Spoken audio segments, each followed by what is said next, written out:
This is part 2 of section 2.3, and I want to do this long division here.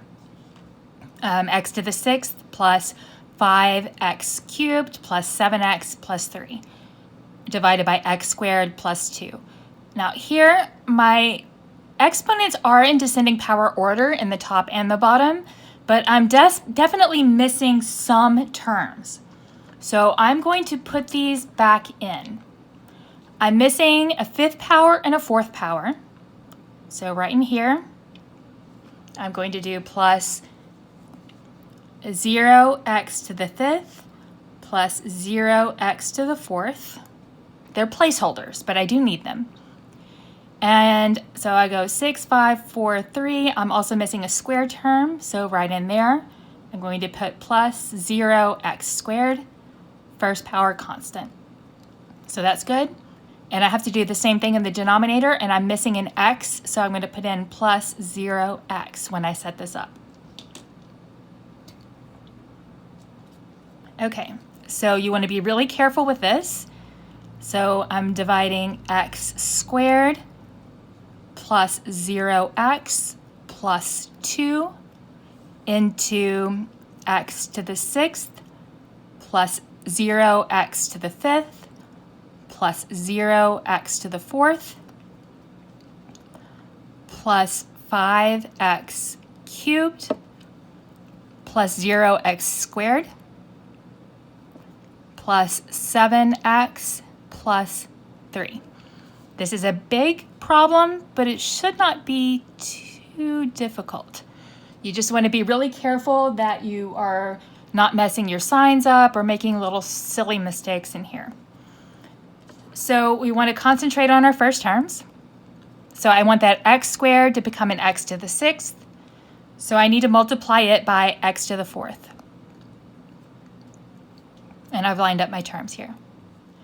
Take the x to the 4th and distribute it through here. And that gives me x to the 6th. You don't want to lose this placeholder. So this is plus 0 times x to the 5th plus 2x to the 4th. Now change your signs so that we can subtract.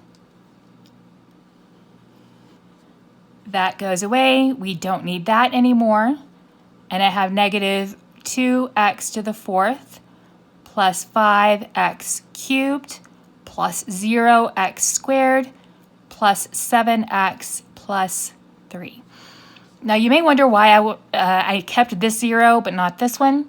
If the 0 occurs between terms, you need to keep it. If it occurs on the far right, you need to keep it. But if it occurs on the left, then you can drop it. So as soon as this was gone, I could drop this one as well.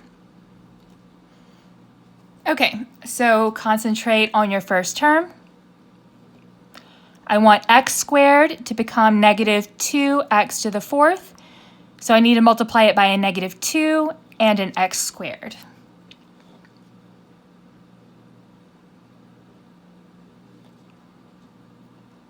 Now take the negative 2x squared and distribute it, and you get negative 2x to the 4th plus 0x cubed minus 4x squared. Change your signs.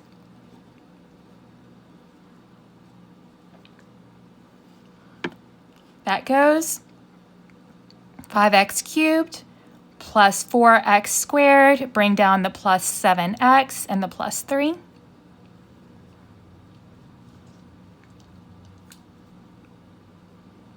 So now I need my x squared to become a 5x cubed, so I'm going to multiply it by a 5 and an x. Distribute the 5x.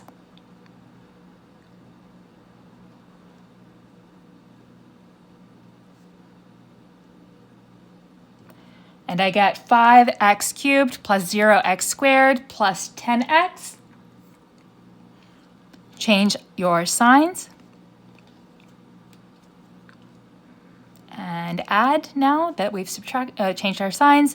So I have 4x squared minus 3x plus 3. First term. I need x squared to become 4x squared, so I'm going to multiply it by a 4. That gives me 4x squared plus 0x plus 8. Change your signs. And you get negative 3x minus 5. Now we are out of spaces up here. The degree here is 2, the degree here is 1. So since this is small, the degree is smaller here than here, this is my remainder. So for this problem, the quotient is x to the 4th minus 2x squared plus 5x plus 4, and the remainder is negative 3x minus 5. Okay, now long division always works. It's always an option. We can use it for just about anything. But it is kind of long and it does take time and paper. But if you happen to be dividing by something in this form, x minus a, so a is just a number and we have x. Now it could be plus because a could be a negative number. So x plus a number, x minus a number, then we can use synthetic division. If we have an exponent on what we're dividing by, not going to work. If we have a number in front of x in what we are dividing by, again, synthetic division does not work. Simply x either plus or minus a number. So as a reminder, I'm just going to do some synthetic division here. Okay, basically it is long division without writing in all of the x's. Okay, it's just a shorthand that allows us to quickly do the computations. So if I want to divide 2x cubed minus 3x squared minus x plus 2 by x plus 2.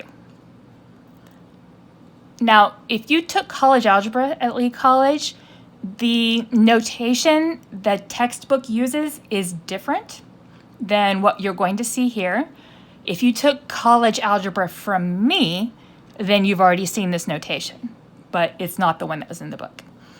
What you want to do is you want to look right here.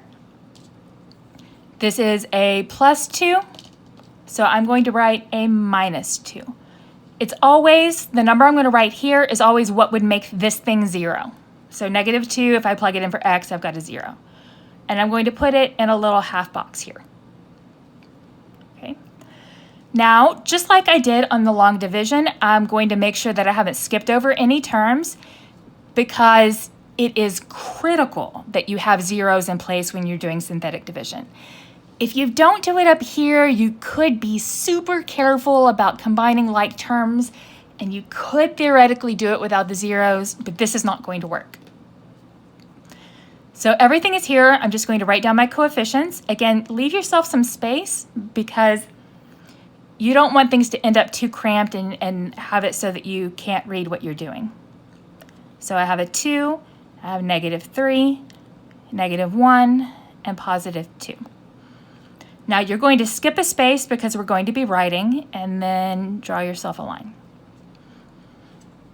Now, synthetic division is simply addition and multiplication.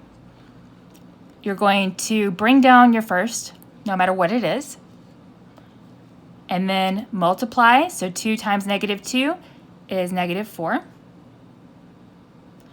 Now you're going to add negative 3 minus 4, that's negative 7. And then multiply, negative 7 times negative 2 is 14. Then add for 13. Multiply for negative 26. And add for negative 24. Now everything you need is right here. This number right here, the last one, is going to be your remainder.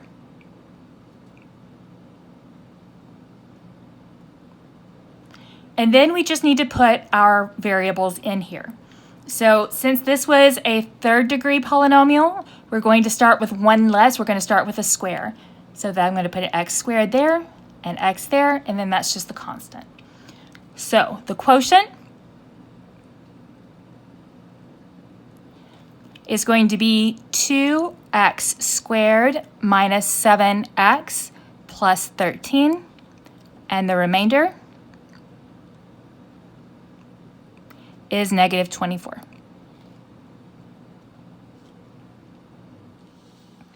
Okay, let's do this one as well.